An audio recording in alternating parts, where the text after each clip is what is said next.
Okay, I'm gonna work on my development of the legend of Beaver Dam Atlantis. My dad sent me a box full of candy, so this will be a crazy video because I'm eating candy while I make it. Okay, so I'm revisiting. I found I was just trying to search. I found no quick links, but in a Bright Insight video, he's a conspiracy theorist who talked about the Eye of the Sahara being the location of Atlantis, which is my favorite Atlantis theory of those that I have heard of. Mostly since I first saw his video, I never really cared about Atlantis that much. Okay, so but when in Egyptian origin stories, there are some characters who came from somewhere, and I don't remember the details. It's one of the founders of Egypt or one of the gods of Egypt, or I don't know what happened. But an important figure in Egyptian fable came to Egypt from another place for some reason and brought with them their knowledge of agriculture, and this led to Egyptian agriculture when they resettled in the Nile. Okay, so there's some really important things about Egyptian agriculture, and I talked about this a little bit, but now I've been really thinking about this. Okay, so but this is the basin irrigation Wikipedia history, and I'm sure that this counts as the mainstream history. So the mainstream history is that, and I'm not disputing this, it makes perfect sense. Egyptians developed this basin irrigation method locally as a result of interacting with the basin flooding that happened there naturally. So for whatever reason, the Nile would be flooding after the monsoons, and this would make the area resource rich. And so the Egyptian civilization existed on the Nile from way back because people moved there, or people settled there at the beginning of human settlement there, whenever that was, and found it to be a place filled with natural resources for them to take advantage of. Lots of food, mostly. But part of the ecosystem that makes it so rich is the floodplains, which are not unique to the Nile. Floodplains are a part of every river system.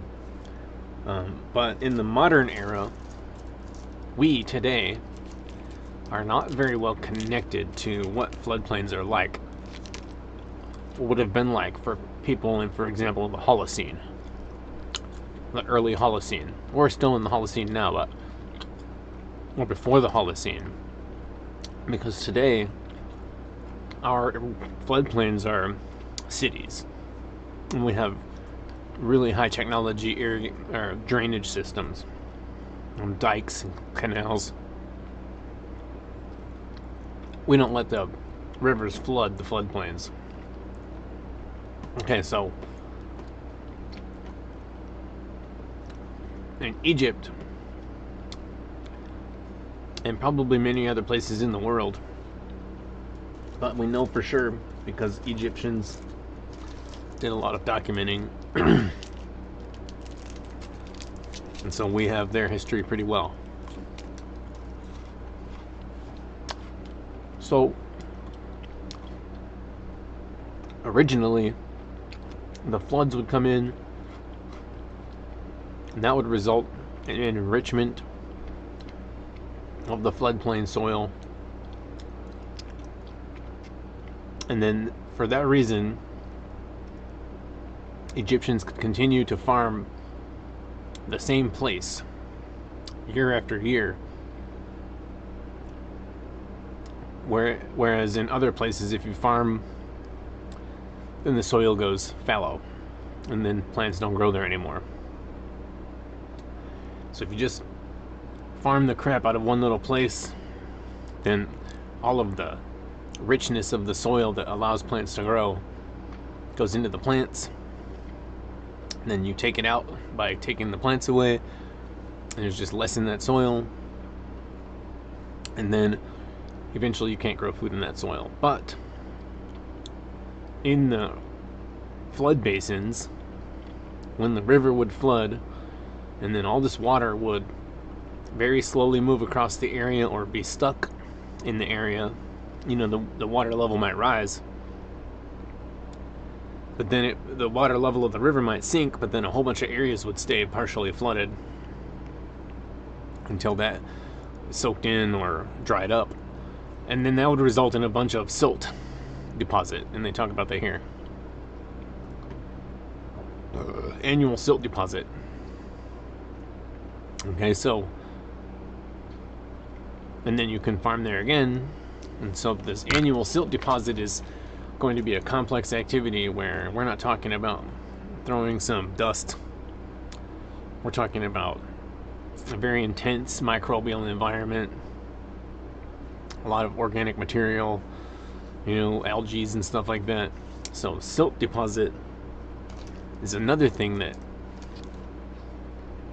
we might not be necessarily very well in tune with today, because a silt deposit in one of our runoff streams is all highway dust, exhaust dust, carbon dust from human activities. But if you have a bunch of plants and animals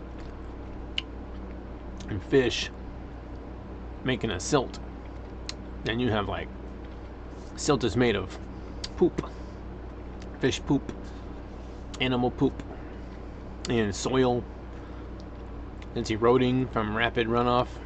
So the heavier rains would, the plants grow in a place, and then you get worms and bugs, and they poop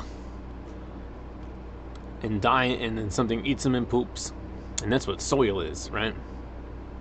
So soil is growing, right, all the time, because you get a plant growing in there, but then you get some bugs, and the bugs die right there, and then other bugs eat them, and the bugs are pooping, and the worms are pooping, and so the soil is accumulating, and it's just all of this excrement that gets all filled with bacteria to make it into soil. Bacteria and other stuff, fungus, lots of fungus activity. And then when the monsoon comes in and it washes off a bunch of surface sediment, it's not washing off highway dust, back in the day. It's washing off rich soil, rich soil that's accumulated too close to the streams that were empty for a while, and then heavy rain comes in and washes away a bunch of this stream sediment, but it's not barren dust. It's extremely fertile bug poop, basically. So then all of this gets, all suspended in the water because the water's moving, and then the floodplain gets all full, and then some of that water gets cut off from the river and it doesn't leave, and then the silt deposit, and then when that water sits, the sediments all settle down slowly to the bottom, and that silt deposit is very fertile if you're going to farm it, specifically because of what it's made of, which is all this really rich soil, bug poop and stuff, from up in this runoff streams that have accumulated since last year. Okay, so all this runoff would go down, and then what the Egyptians would start to do is intentionally control the floodplains with the basin irrigation method.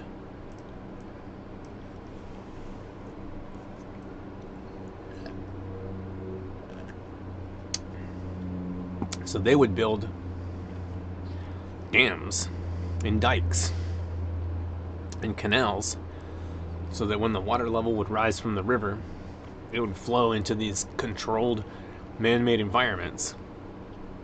So instead of just like spilling out across a floodplain, who knows what's going to happen, the water level would rise up and then it would spill over an engineered spillway, and then that water would fill up, and then it would, you know, they would build like a dam.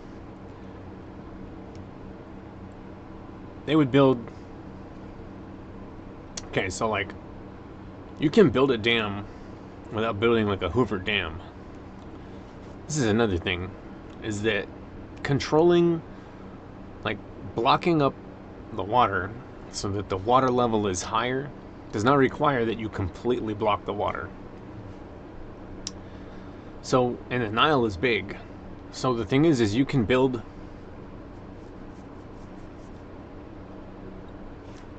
like a channel,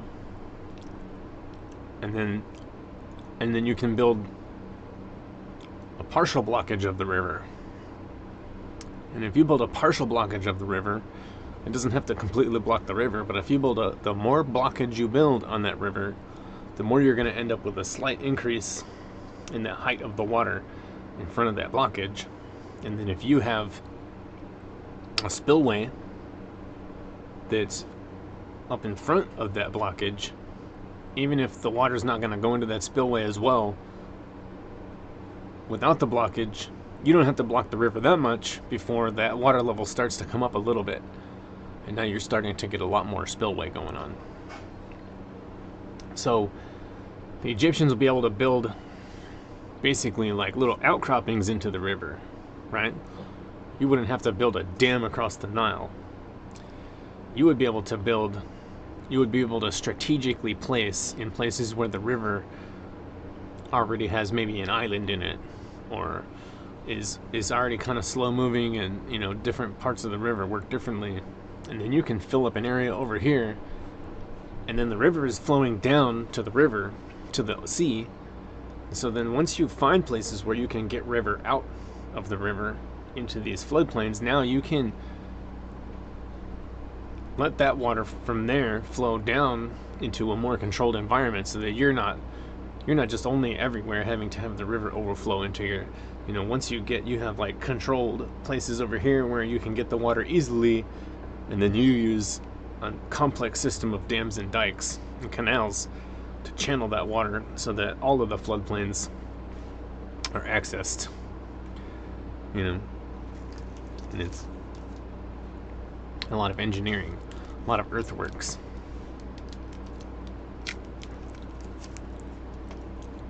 So generation upon generation,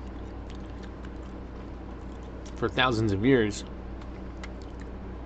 the Egyptians would have increased their flood basin complexity until they had what, at the peak of their civilization, was a really well developed infrastructure.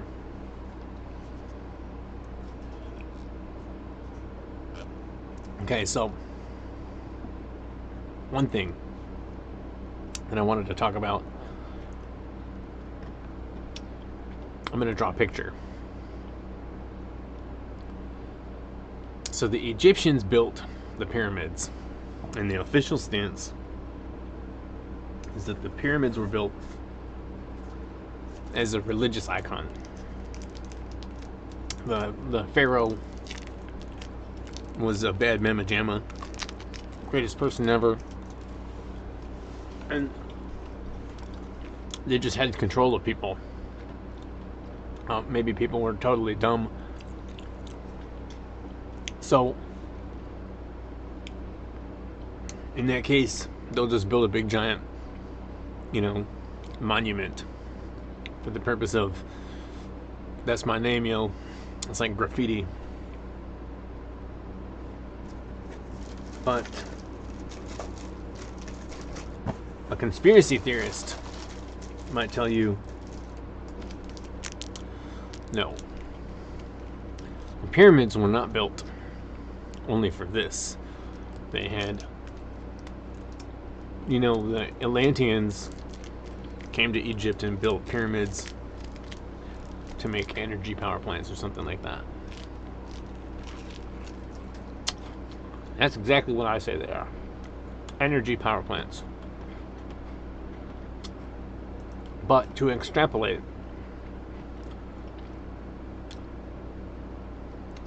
the Egyptian pyramids were built as the centerpiece of inundation camps. So what would happen in Egypt was that the Nile would flood, and people would have to live and farm and work right in the areas that would get flooded. But they couldn't be there while it was flooding. The flooding would come in, and most people wouldn't be anywhere near that. They would have to wait it out. So obviously somebody has got to operate these dikes and dams and channels. Sure, but where do you live? Where do the animals go? You have herds of animals. All your cattle, where do they go? You have all your stuff. Egyptians used paper. What do you just keep the paper in the flood? Where do you take your paper? And so one thing that the Egyptians had was the Library of Alexandria. So what was the Library of Alexandria? Well, it was a giant building filled with paper. So why did the Egyptians build the Library of Alexandria? Well, paper doesn't just stay good anywhere. You can't just leave paper in the flood outside. If you want to keep your paper, you got to keep it nice. But if you put all of the paper together and it does get wet, even a little wetness, you have your one piece of paper gets a little wet, that's no trouble. Maybe papyrus though would be more fragile to getting wet because it was a less technological glue. But if you start getting water soaked in to stacks and stacks of paper,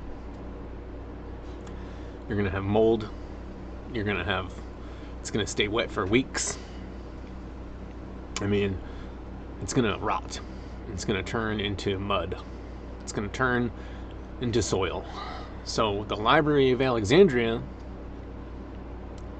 had some very specific engineering to it.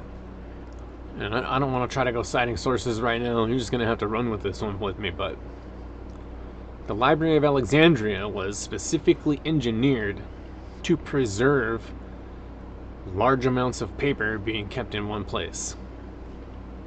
So in the Library of Alexandria, they would have all of this paper, and it would need to stay dry. It would need to stay temperature controlled, because in order to stay dry, it needs to stay temperature controlled. If you have severe swings in temperature, so every day it gets really hot in the afternoon and every night it gets really cold at night, then you have mildew. And if you have mildew, then things don't stay dry. So in order to prevent mildew, you need to build giant stone structures that work as a thermal mass. So if you have a giant library made out of stone, it's like being inside of a cave. Caves work like this too. If it gets really hot and then really cold and then really hot and then really cold outside, but you're in a cave, the temperature in the cave is going to change way slower than the temperature outside. And so if outside you're going to have mildew in the morning, every single morning there's going to be a bunch of mildew, and then every afternoon it's going to dry out really bad, crack apart, and then every morning there's going to be mildew. If you're in a cave, that's not going to happen. So you could, for example, store grain in a cave, and it might not be victim to the humidity of rapid temperature changes. But at any rate, the Library of Alexandria was built as a power plant. It was a giant air conditioner. Okay, and modern day libraries can be like that too, and government buildings, big stone buildings, all of that big stone buildings and stuff, a lot of that stuff was to preserve paper. Okay, so if you have everybody packing up their bags, everybody's loading their shit into a suitcase. We got refugee camps right now, and they're not nice, they're filthy, they get all muddy. It's really hard to control the mud because you get 1,000 people walking across one place that doesn't have a road on it, and it gets all muddy. One little bit of rain, a little bit of mildew in the morning, and now everything is a mud pit. If you have all of the workers and all of their animals and all of their carts, and you're trying to drag everybody out of an entire area, and they're going to move to one camp for a couple of weeks or maybe like a couple of months, you can't just pack everybody's stuff up and then go camping one day. You have to have a really well-built road network so that people don't get stuck in the mud all the time. You have to have a place for them to put all of their food. It has to stay temperature controlled to some degree. You need a place to keep all the paper that people are using to track all of their transactions. Like, all this stuff they need to worry about. So an inundation camp would get to be such a mess. I mean, without infrastructure there for people to depend on to keep them clean and dry. Well, they wouldn't build giant buildings, but maybe they would have tents or something, I don't know. So you can use tents, but tents in the mud. And so an important feature, for example, at the Pyramid of Giza complex is a giant area where they have these limestone blocks that are big, like 10 feet by 10 feet. And it basically is like the whole area is paved, like a parking lot. So if you pave a giant area like a parking lot, now you can bring all of people's carts on there. You can even have animals walking across there. There's not going to be any mud. So people are going to be able to stay clean. They're not going to get mud on everything. The paper's not going to get destroyed. The food isn't going to get all infected with mold and stuff like that. Okay, so, but if you build a giant parking lot, that gives you problems all in and of itself. If you build a big, giant, flat parking lot area, and then you pack it full of people's tents, and what's going to happen is that whole area is going to behave the same in the solar heating. So, like, for example, in the desert, you get dust devils. So what a dust devil is the ground is heating the air.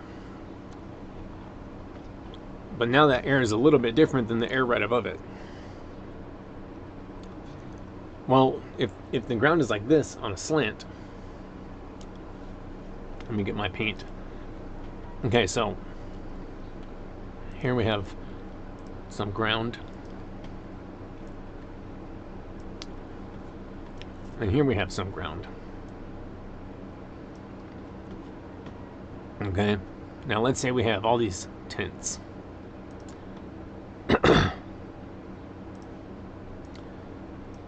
These Egyptians always used orange tents.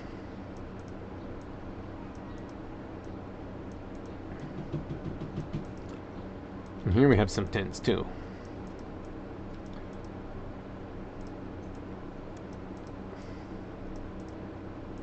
Okay, so here's all the tents. And here's the sun. The sun is shining. It's very bright.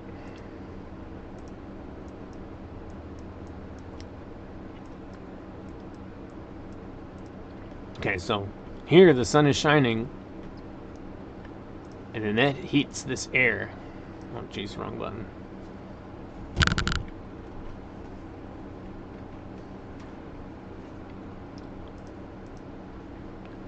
So the sun heats the air that's right on the ground and on the rooftops and stuff. But all that heat, all that air gets heated about at the same time. And so that makes a boundary layer. Okay. So here's the cold air on top. And so that boundary layer, though, traps the hot air in there. So if you're trying to preserve your paper,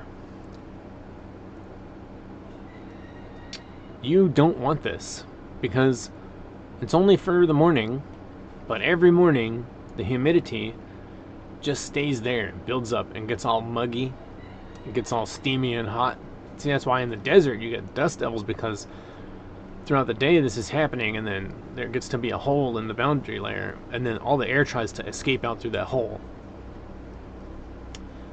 Well, an inundation camp on a big flat rock, you know, would get this effect going on, and then in the morning you'd be all choked out because you'd be using up all the oxygen. There'd be humidity everywhere. But here, when it gets hot a little bit,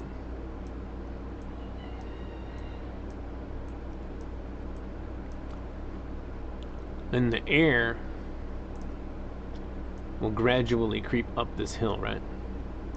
This air will creep up here, and then this air will be able to fall down and replace it. And that would be really important.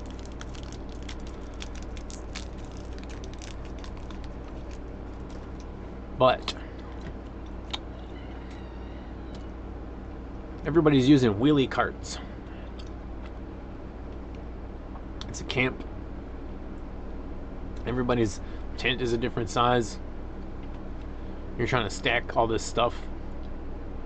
The last thing you need, in that case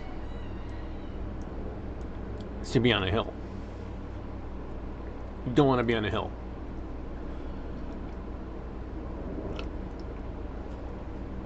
Downtown is not on a hill, if you can ever help it. So what you need instead is you need like a cathedral or a castle keep or a pyramid,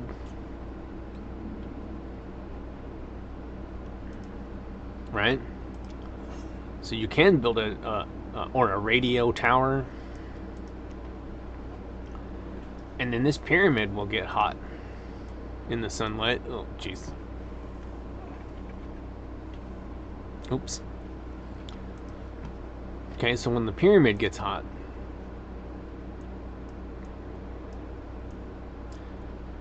then that punctures the boundary layer. And so then the warm air will come rising up, put a hole in the boundary layer, and then all the cool air is going to come pushing down.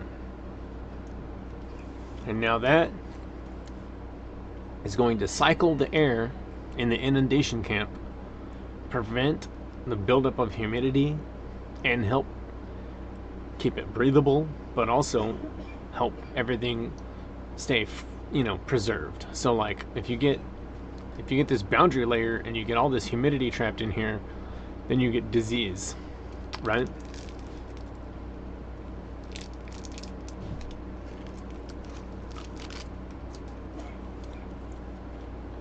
So disease, but you get mold, get bacteria.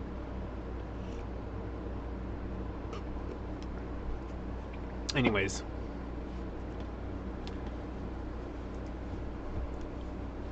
so if Atlantis